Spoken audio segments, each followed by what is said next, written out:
Benvenuti tifosi del Napoli. Lasciate un mi piace al video e iscrivetevi al canale per rimanere aggiornati sulle ultime notizie del nostro amato club. Forza Napoli sempre!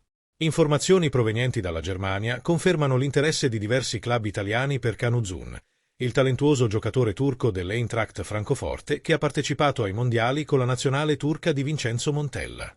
Napoli e Milan, in particolare, avrebbero mostrato interesse per il centrocampista offensivo classe 2005, considerato uno dei giovani più promettenti d'Europa.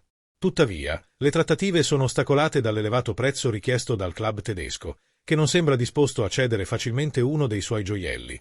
La cifra del trasferimento si aggira sui 45 milioni di euro, importo sostenuto anche da club di Premier League e dal Galatasaray. Canuzun, prestazioni impressionanti con l'Eintracht e la nazionale turca.